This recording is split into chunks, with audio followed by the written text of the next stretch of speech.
Dear students, all of you are welcome to biology online class. In the previous class, we had finished the portion I. Today, we are going to learn about ear and other sense organs such as tongue, nose and skin. First of all, we learn about ear. Then what is ear or what is the function of ear? എന്താണ് ചെവി അല്ലെങ്കിൽ ചെവിയുടെ ധർമ്മം എന്താണ്? The ear is the sense organ which transmits various sound to our consciousness. വൈവിധ്യമാർന്ന ശബ്ദങ്ങൾ, നമുക്ക് ചുറ്റിലും വൈവിധ്യമാർന്ന ശബ്ദങ്ങളുണ്ട്. അപ്പോൾ ഈ വ്യത്യസ്തങ്ങളായ ശബ്ദങ്ങളെ നമ്മുടെ ബോധതലത്തിലേക്ക് ആനയിക്കുന്ന സെൻസ് ഓർഗനാണ് ഇയർ എന്ന് പറയുന്നത്. Not only does the ear helps us hearing, but it also helps in maintaining the balance of body. കേൾവിക്ക് മാത്രമല്ല ശരീര തുലനനില പാലിക്കുന്നതിനും ചെവി സഹായിക്കുന്നുണ്ട്. അതെങ്ങനെയാണെന്ന് പിന്നീട് നമുക്ക് നോക്കാം. Now we are going to learn the structure of ear.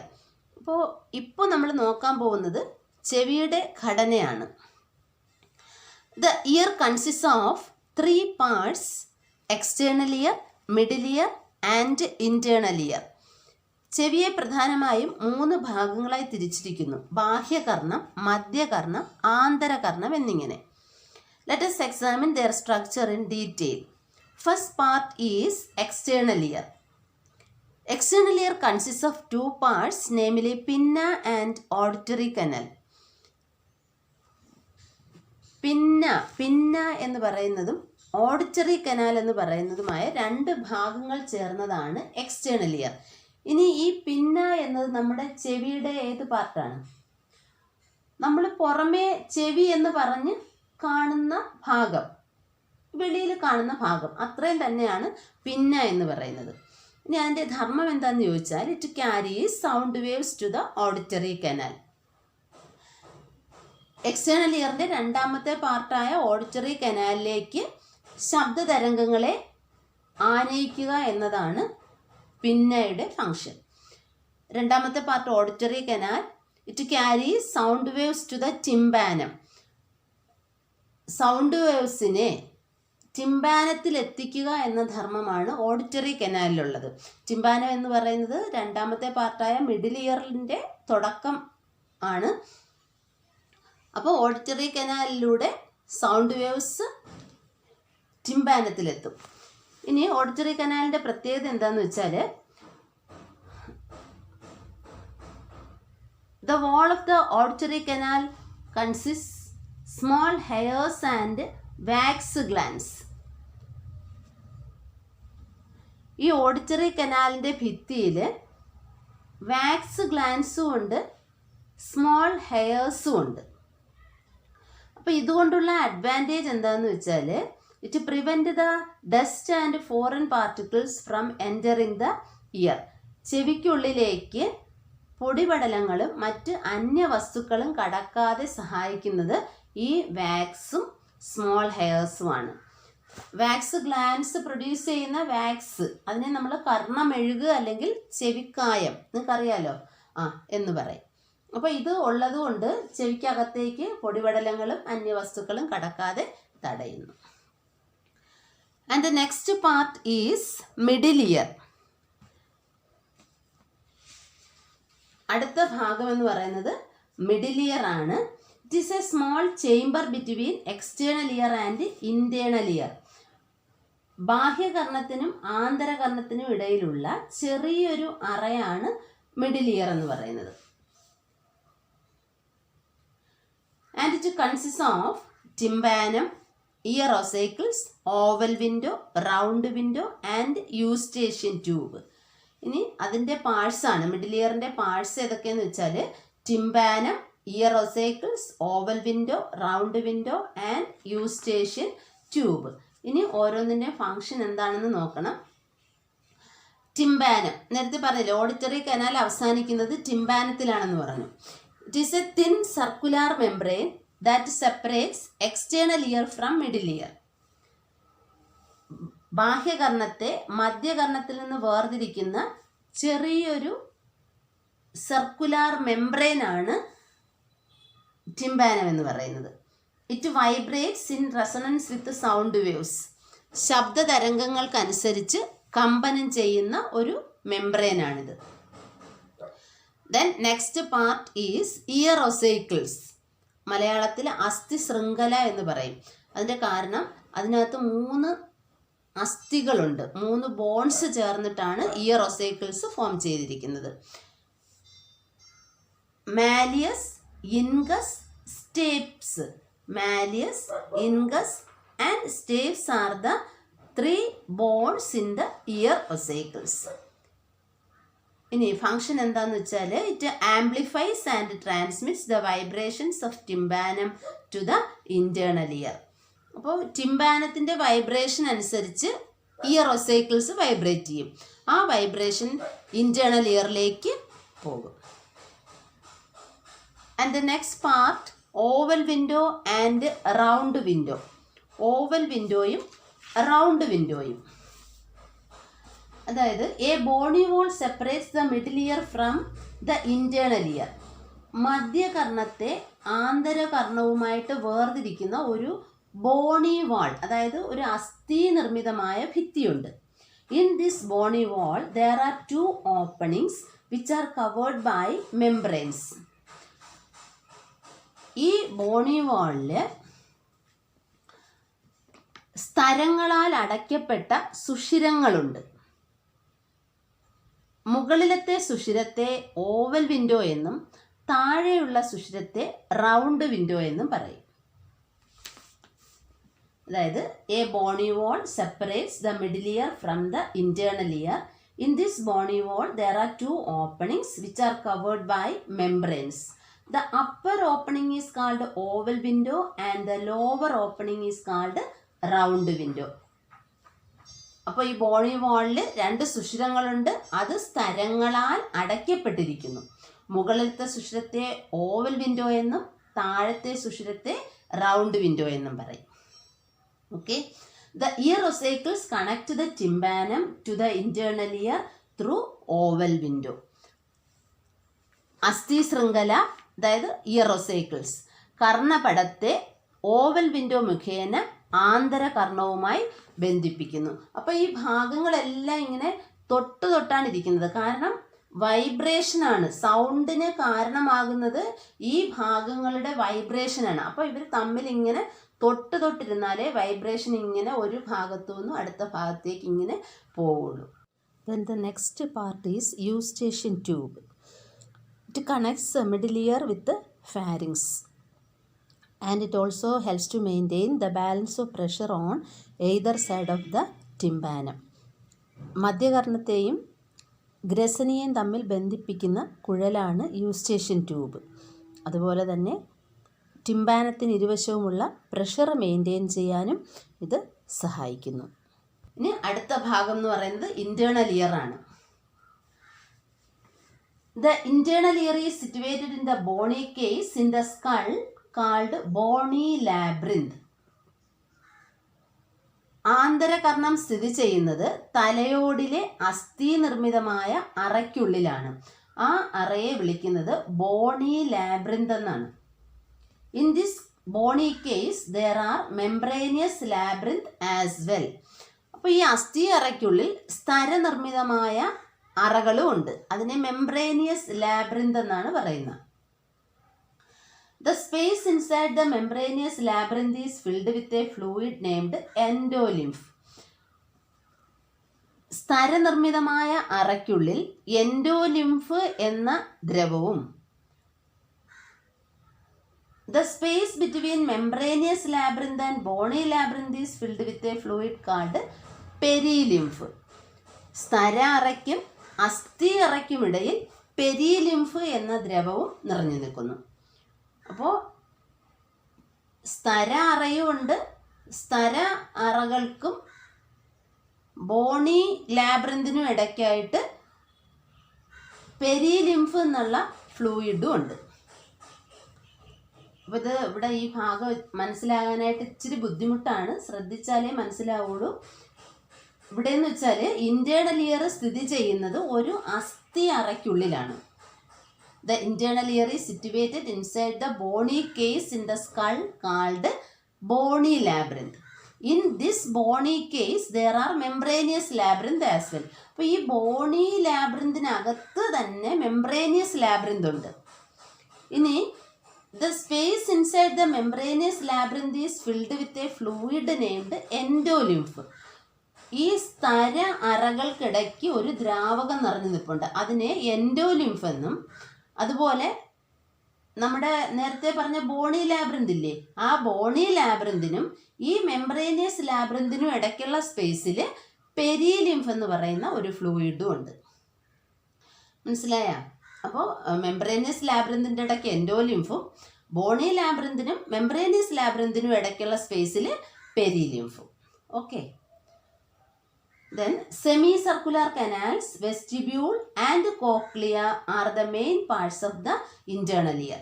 ഇനി ഇന്റേണൽ ഇയറിന്റെ പ്രധാനപ്പെട്ട ഭാഗങ്ങൾ എന്ന് പറയുന്നത് semi circular canals, vestibule and cochlea. Semi circular canals and vestibule helps in balancing the body, whereas cochlea helps in hearing. Semi circular കനാൽസും വെസ്റ്റിബ്യൂളും body ബാലൻസിങ്ങിനും cochlea കേൾവിക്കും സഹായിക്കുന്നു. പിന്നെ അടുത്തത് ഇയർ ആൻഡ് ഹിയറിംഗ്. ഇനി നാം ശബ്ദം കേൾക്കുന്നത് എങ്ങനെ എന്നാണ് നോക്കുന്നത്. അപ്പോൾ ഹിയറിങ്ങിന് സഹായിക്കുന്ന ചെവിയുടെ ഭാഗം ഏതാണെന്ന് പറഞ്ഞു? കോക്ലിയ. അപ്പോൾ അതിൻ്റെ സ്ട്രക്ചറും പഠിക്കാനുണ്ട്. Cochlea is a coiled tube like a snail shell. ഒച്ചിൻ്റെ തോട് പോലെ ചുരുണ്ടിരിക്കുന്ന ഒരു കുഴലാണ് കോക്ലിയ. നമ്മൾ പടത്തിൽ നോക്കുമ്പോൾ ഒച്ചിൻ്റെ പുറന്തോട് പോലെ തോന്നും, ആ ഭാഗമാണ് cochlea. It consist of 3 chambers, specialized hair cells which are present in the basilar membrane that separates the middle and lower chambers that functions as auditory receptors. അതായത് കോക്ലിയയ്ക്ക് 3 അറകളുണ്ട്. മധ്യ അറയെയും താഴത്തെ അറയെയും തമ്മിൽ വേർതിരിക്കുന്ന ബേസിലാർ സ്തരം, അവിടെ കാണപ്പെടുന്ന സവിശേഷ രോമകോശങ്ങളാണ് ശബ്ദഗ്രാഹികളായി പ്രവർത്തിക്കുന്നത്.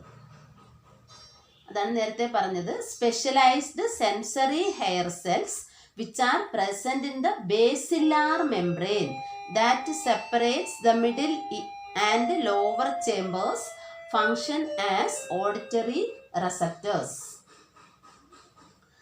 The sound waves which passes through the external ear vibrates tympanum.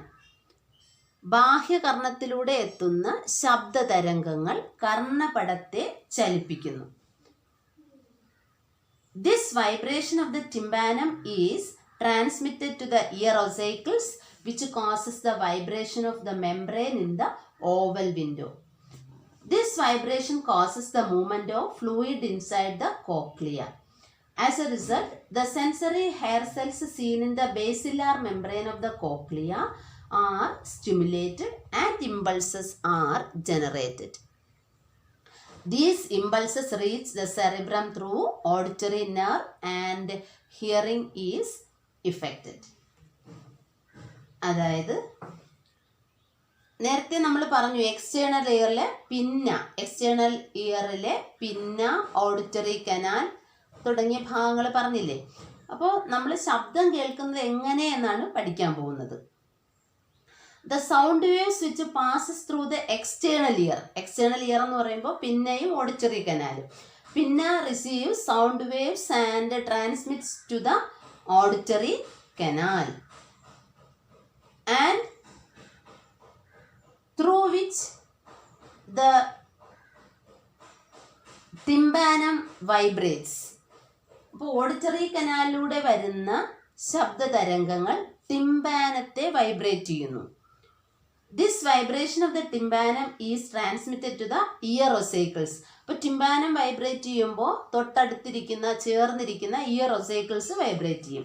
Which causes the vibration of the membrane in the oval window.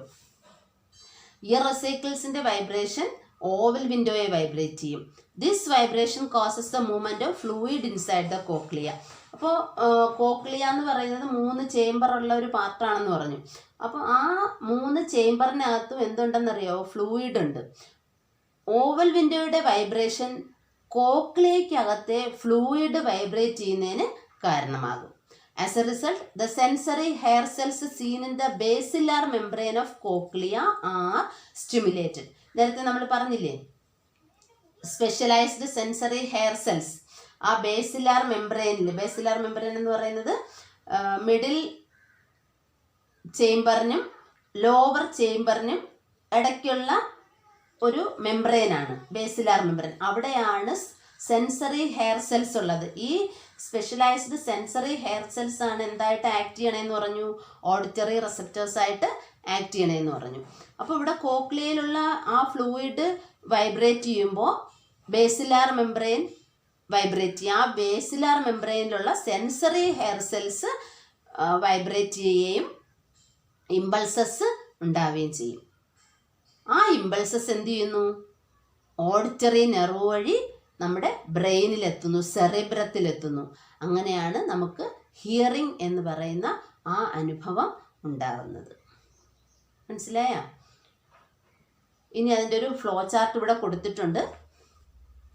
ആ ഫ്ലോ ചാർട്ട് കൃത്യമായിട്ടും പഠിക്കണം, പരീക്ഷയ്ക്ക് ചോദിക്കുന്നതാണ്. ഓക്കെ, ഈ പോർഷൻ ഉണ്ടല്ലോ, ഇത് നന്നായിട്ട് വായിക്കുക. ഇൻറ്റേർണൽ ഇയറും അതുപോലെ ഇയർ ആൻഡ് ഹിയറിംഗ് എന്നുള്ള ആ പോർഷനും നന്നായിട്ട് വായിച്ചു നോക്കണം. ഓക്കെ, 2 പോർഷനും ഇച്ചിരി ബുദ്ധിമുട്ടാണ് മനസ്സിലാക്കാൻ. അത് നന്നായിട്ട് വായിച്ചാലേ മനസ്സിലാവുള്ളൂ. ക്ലാസ് കേട്ടിട്ട് അത് 2 പോർഷനും നന്നായിട്ട് വായിച്ചു നോക്കുക. ഇനി അടുത്തതെന്ന് പറയുന്നത് ഇയർ ആൻഡ് ബോഡി ബാലൻസിങ് ആണ്. നേരത്തെ നമ്മൾ പറഞ്ഞില്ലേ, ചെവിയുടെ ധർമ്മം കേൾവിക്ക് സഹായിക്കുക എന്നത് മാത്രമല്ല, പിന്നെ ശരീരത്തിൻ്റെ ബാലൻസിങ്ങിനും സഹായിക്കുമെന്ന് പറഞ്ഞില്ലേ. അപ്പോൾ അതെങ്ങനെയാണെന്ന് നോക്കണം. Body balance is maintained in accordance with the movement of head. Movements of the head bring about the movement of endolymph present inside the vestibule and semicircular canals. നേരത്തെ നമ്മൾ ഇൻറ്റേർണൽ ഇയറിൻ്റെ പാർട്സ് പറഞ്ഞില്ലേ, സെമി സർക്കുലർ കനാൽസ്, വെസ്റ്റിബ്യൂൾ. ഇത് രണ്ടും എന്തിനു സഹായിക്കുന്നതെന്ന് പറഞ്ഞു? Body ബാലൻസിങ്ങിന് സഹായിക്കുന്നതെന്ന് പറഞ്ഞു. അതായത് നമ്മുടെ തലയിൽ അനുഭവപ്പെടുന്ന ഏതൊരു ചലനവും വെസ്റ്റിബ്യൂളിലെയും സെമി സർക്കുലാർ കനാൽസിലെയും ഫ്ലൂയിഡിൽ മൂവ്മെൻ്റ് ഉണ്ടാക്കും. അപ്പോൾ വെസ്റ്റിബ്യൂളിനകത്തും സെമി സർക്കുലാർ കനാൽസിനകത്തും എന്തുണ്ട്? ഫ്ലൂയിഡ് ഉണ്ട്. അപ്പോൾ നമ്മുടെ തലയ്ക്കകത്ത് അല്ലെങ്കിൽ തലയിൽ അനുഭവപ്പെടുന്ന ഏതൊരു ചലനവും ഈ വെസ്റ്റിബ്യൂളിലെയും സെമി സർക്കുലാർ കനാൽസിലെയും ഫ്ലൂയിഡിൽ മൂവ്മെൻ്റ് ഉണ്ടാക്കും, ചലനം സൃഷ്ടിക്കും. This causes the movement of sensory hair cells and generate impulses. അപ്പോൾ അതെന്തിന് കാരണമാകും? സെമി സർക്കുലാർ കനാൽസിലും വെസ്റ്റിബ്യൂളിലും ഉള്ള സെൻസറി ഹെയർ സെൽസിൻ്റെ മൂവ്മെൻറ്റിന് കാരണമാകും. അപ്പോൾ അതിൻ്റെ ഫലമായിട്ട് അവിടെ ഇമ്പൾസസ് ഉണ്ടാകും. ഈ ഇമ്പൾസസ് എന്ത് ചെയ്യുന്നു? These impulses are transmitted by the vestibular nerves to the cerebellum. അപ്പോൾ ഈ ഇമ്പൾസസിനെ വെസ്റ്റിബുലാർ നെർവ്സ് എവിടെ എത്തിക്കും? സെറിബെല്ലത്തിലെത്തിക്കും. And the equilibrium of the body is maintained. അപ്പോൾ സെറിബെല്ലം ആണ് നമ്മുടെ ബോഡിയുടെ ഇക്വിലിബ്രിയം ചെയ്യുന്നത്. അപ്പോൾ സെറിബ്രത്തിൽ നമ്മൾ നേരത്തെ കണ്ടത്, അതായത് നമ്മൾ കാഴ്ച, വിഷൻ എന്ന് പറയുന്ന അനുഭവം ഉണ്ടായി. നമുക്കിപ്പോൾ ഹിയറിങ് നമ്മൾ പഠിച്ചു. ഇതെല്ലാം എവിടെയാണ് എത്തുന്നത്? സെറിബ്രത്തിലാണ് എത്തുന്നത്. അപ്പോൾ ഇവിടെ ഈ ബോഡി ബാലൻസിങ്ങിൽ ഇമ്പൾസസ് എത്തുന്നത് സെറിബെല്ലത്തിലാണ്. കാരണം സെറിബെല്ലമാണ് നമ്മുടെ ബോഡിയുടെ ഇക്വിലിബ്രിയം മെയിൻറ്റെയിൻ ചെയ്യുന്നത്. തലച്ചോറിൻ്റെ പാർട്ടായ സെറിബെല്ലമാണ് ബോഡിയുടെ ഇക്വിലിബ്രിയം കീപ്പ് ചെയ്യുന്നത്. അതുകൊണ്ടാണ് ഈ ഇമ്പൾസസ് എവിടെ എത്തുന്നത്? സെറിബെല്ലത്തിൽ എത്തുന്നത്. വെസ്റ്റിബുലാർ നെർവ്സ് വഴി സെറിബെല്ലത്തിൽ എത്തുകയും നമ്മുടെ ബോഡിയുടെ തുലനം പാലിക്കുകയും ചെയ്യുന്നു. ഓക്കെ, ഇനി അടുത്ത പാർട്ട് എന്ന് പറയുന്നത് ഹിയറിംഗ് എയ്ഡാണ്. ഹിയറിംഗ് എയ്ഡ് എന്ന് പറയുന്നത് പല കാരണങ്ങൾ കൊണ്ട് നമുക്ക് ഡെഫ്നെസ് ഉണ്ടാകാം, ചെവി കേൾക്കാൻ പറ്റാത്തൊരവസ്ഥ ഉണ്ടാകാം.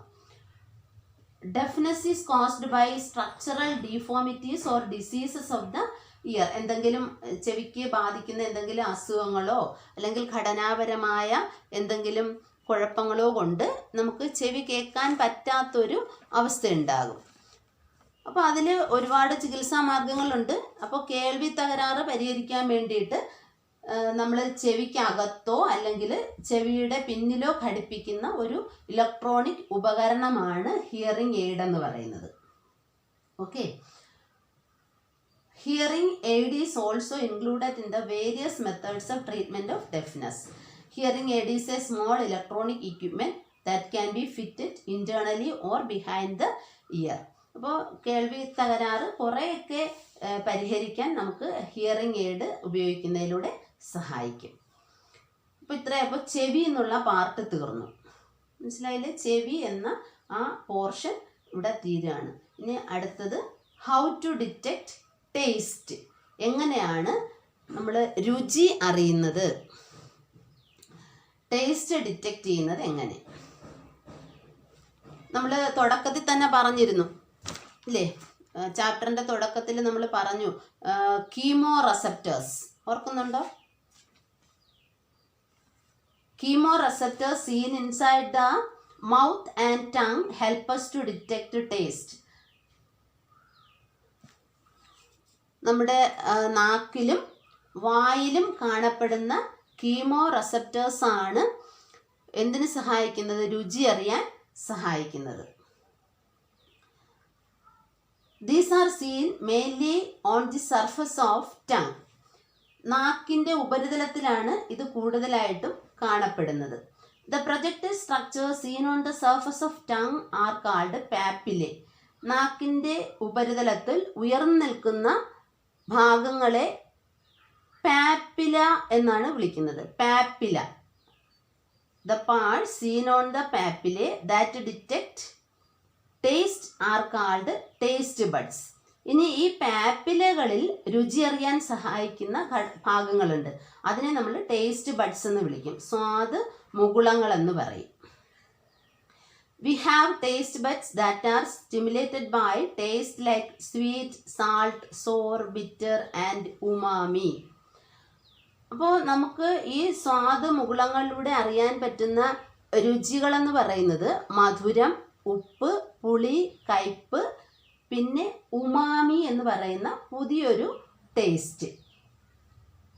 ഇത്രയും നാൾ നമ്മൾ പഠിച്ചു വച്ചേക്കുന്നത് നമുക്ക് മധുരം, ഉപ്പ്, പുളി, കയ്പ്പ് ഇത്രയും സ്വാദുകളാണ് അറിയാൻ പറ്റുന്നതെന്നാണ്. എന്നാൽ ഇപ്പോൾ പുതിയ ഒരു സ്വാദ്, അതായത് ഉമാമി എന്ന് പറയുന്ന ഒരു പുതിയ സ്വാദ്, അത് ജാപ്പനീസ് ഭാഷയിൽ അതിൻ്റെ അർത്ഥം സന്തോഷം തരുന്നത് എന്നുള്ളതാണ്. ഉമാമി എന്ന് പറഞ്ഞാൽ milk, meat, seafood, mushroom etcetera contain factors that provide the taste of umami. നമ്മുടെ പാല്, അതുപോലെ ഇറച്ചി, കടൽ വിഭവങ്ങൾ, അതുപോലെ കൂൺ, മഷ്റൂം എന്ന് പറഞ്ഞാൽ കുമിൾ, കൂൺ, ഇതിൻ്റെയൊക്കെ രുചി എന്ന് പറയുന്നത് ഈ ഉമാമി എന്ന ആ ഒരു ടേസ്റ്റാണ്.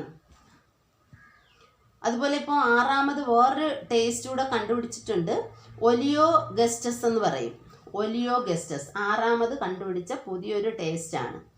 അത് ലിപ്പിഡിൻ്റെ ടേസ്റ്റാണ്, കൊഴുപ്പിൻ്റെ ടേസ്റ്റാണ് ഒലിയോ ഗസ്റ്റസ് എന്ന് പറയുന്നത്. ഇതൊന്നും കാണാതെ പഠിക്കേണ്ട, ജസ്റ്റ് ഒന്ന് അറിഞ്ഞിരുന്നാൽ മതി.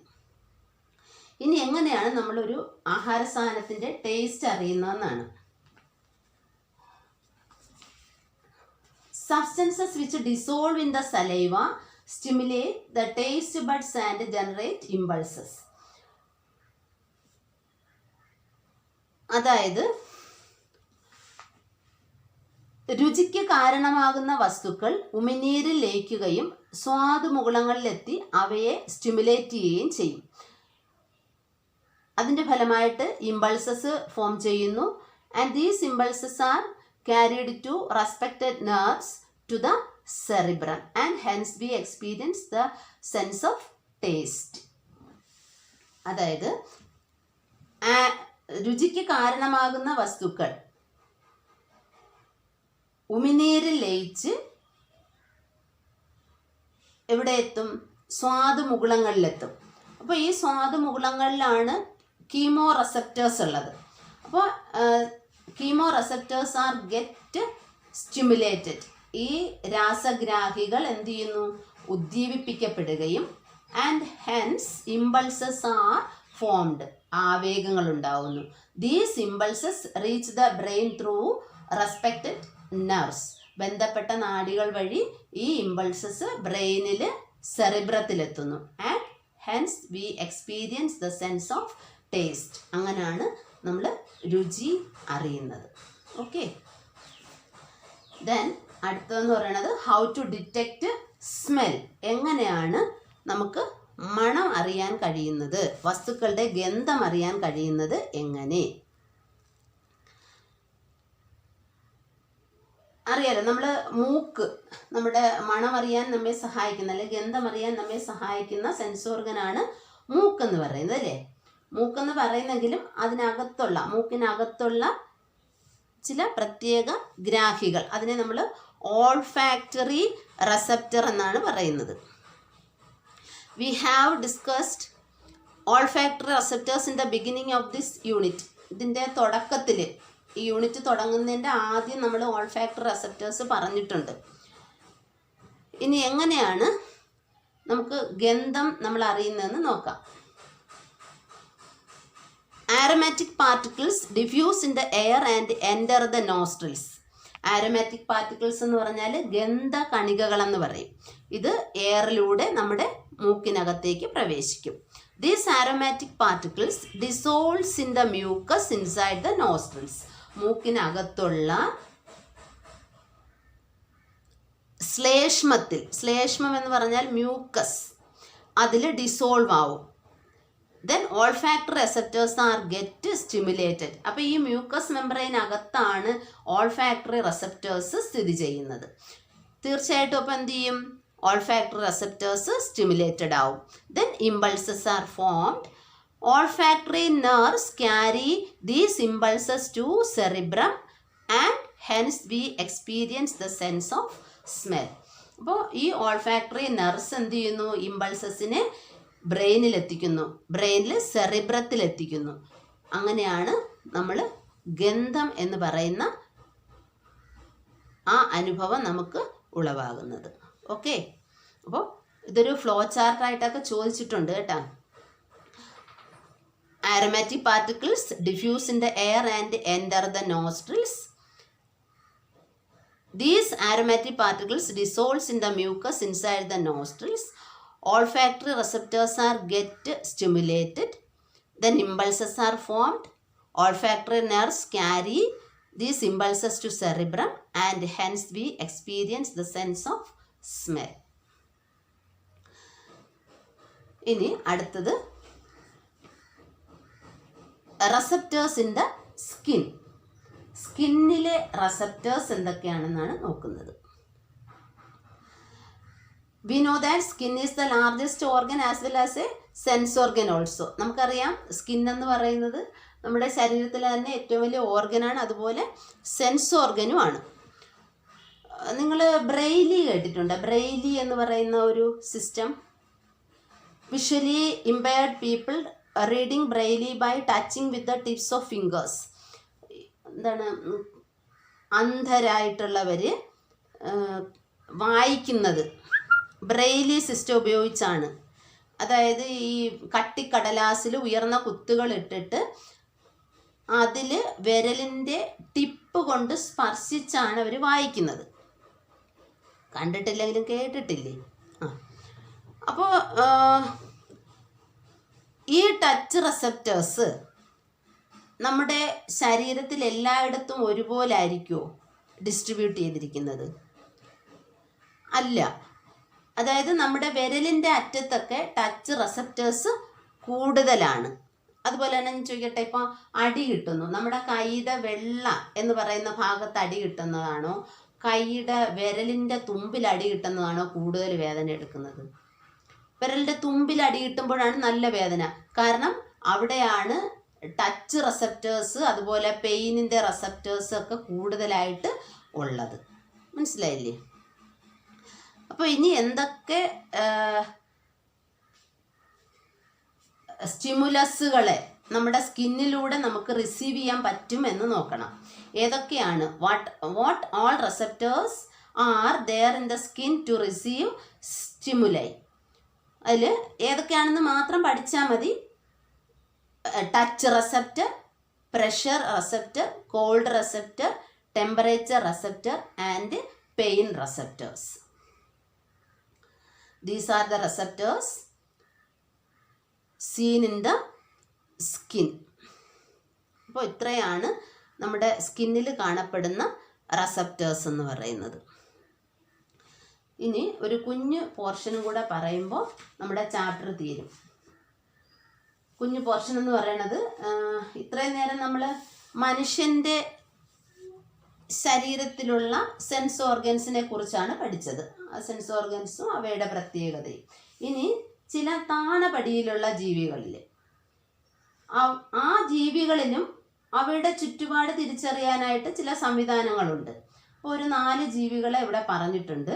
അപ്പോൾ അവയിലുള്ള റിസപ്റ്റേഴ്സ് ഏതൊക്കെയാണെന്ന് നമുക്ക് നോക്കാം. ഒന്നാമത്തത് പ്ലാനേറിയ. പ്ലാനേറിയയിൽ eye spot. In planaria, eye spot helps to detect light. പ്രകാശം തിരിച്ചറിയാൻ സഹായിക്കുന്ന ഐ സ്പോട്ട് എന്ന ഒരു സംവിധാനമാണുള്ളത്. And the second one, house fly. House ഫ്ലൈയിൽ ഒമാറ്റീഡിയ എന്ന് പറയും.